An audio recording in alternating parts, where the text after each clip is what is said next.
നമസ്കാരം. വി പ്രിയദർശിനി തിരുവനന്തപുരം ജില്ലാ പഞ്ചായത്ത് പ്രസിഡന്റാകും. CPM തിരുവനന്തപുരം ജില്ലാ സെക്രട്ടേറിയറ്റാണ് ഇത് സംബന്ധിച്ച തീരുമാനമെടുത്തത്. തിരുവനന്തപുരം കല്ലമ്പലം ഡിവിഷനിൽ നിന്നും വിജയിച്ചു കയറിയ ജില്ലാ പഞ്ചായത്ത് അംഗമാണ് V Priyadarshini. CPM Varkala area committee അംഗമാണിവർ. 15 സീറ്റുകൾ നേടിയാണ് തിരുവനന്തപുരം ജില്ലാ പഞ്ചായത്ത് ഭരണം LDF നിലനിർത്തിയത്. 13 സീറ്റുകളാണ് UDF നേടിയത്. കഴിഞ്ഞ തവണ 6 സീറ്റുകളുണ്ടായിരുന്ന UDF നില മെച്ചപ്പെടുത്തിയെങ്കിലും ഭരണം പിടിക്കാൻ സാധിച്ചില്ല. NDAക്ക് ജില്ലാ പഞ്ചായത്തിൽ ഒരു സീറ്റിലും വിജയിക്കാനും സാധിച്ചില്ല. അതേസമയം തിരുവനന്തപുരം കോർപ്പറേഷനിൽ RP ശിവജി CPM കക്ഷി നേതാവാകും. ജില്ലാ സെക്രട്ടേറിയറ്റാണ് ഇത് സംബന്ധിച്ച തീരുമാനമെടുത്തത്. കോർപ്പറേഷനിലെ പുന്നക്കാമുകൾ കൗൺസിലറാണ് ശിവജി.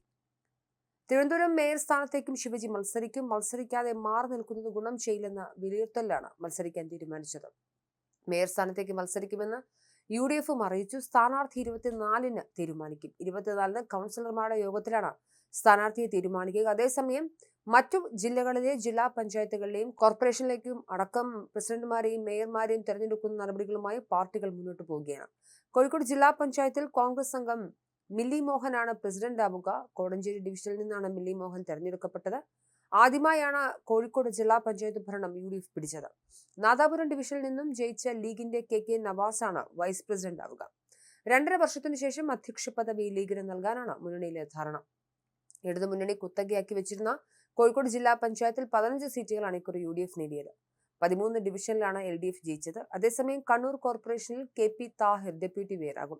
മുസ്ലിം ലീഗ് ജില്ലാ വൈസ് പ്രസിഡന്റാണ് താഹിർ. വാരം ഡിവിഷനിൽ നിന്നാണ് തെരഞ്ഞെടുക്കപ്പെട്ടത്. അഡ്വക്കേറ്റ് P ഇന്ദിരയെ മേയറാകാൻ നേരത്തെ കോൺഗ്രസ് തീരുമാനിച്ചിരുന്നു. അതേസമയം തിരുവനന്തപുരം കോർപ്പറേഷനിൽ R ശ്രീലേഖ മേയറാകുമെന്നാണ് BJPയിൽ നിന്നും പുറത്തുവരുന്ന വിവരം. ഡൽഹിയിൽ നേതാക്കളെ കണ്ട് സംസ്ഥാന അധ്യക്ഷൻ രാജീവ് ചന്ദ്രശേഖർ ഏകദേശ ധാരണയിലെത്തിയിട്ടുണ്ട്.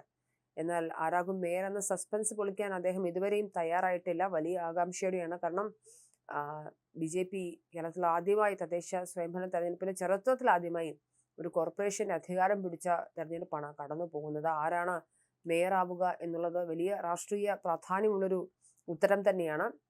എന്നാൽ ഇതുവരെയും അത് ആരാണെന്ന് സസ്പെൻസ് പൊളിക്കാൻ രാജീവ് ചന്ദ്രശേഖരനോ നേതൃത്വമോ തയ്യാറായിട്ടില്ല. ഇതോടെ മേയർ സ്ഥാനത്തേക്കുള്ള ചർച്ചകളും തുടരുകയാണ്. അതിനിടെ തലസ്ഥാനത്ത് അധികാരം പിടിച്ചതിന്റെ ആഘോഷം BJP പ്രവർത്തകർ പ്രകടിപ്പിച്ചുകൊണ്ട് രംഗത്ത് വന്നു. ഇന്നലെ അംഗങ്ങളുടെ സത്യപ്രതിജ്ഞ ആഘോഷമാക്കിയിട്ടുണ്ടായിരുന്നു പ്രവർത്തകർ. ഗണഗീതം അടക്കം പാടിയത് വലിയ വിവാദങ്ങൾക്ക് വഴിവെച്ചു. ഇതിനെതിരെ CPM നേതൃത്വം രംഗത്ത് വന്നിരുന്നു.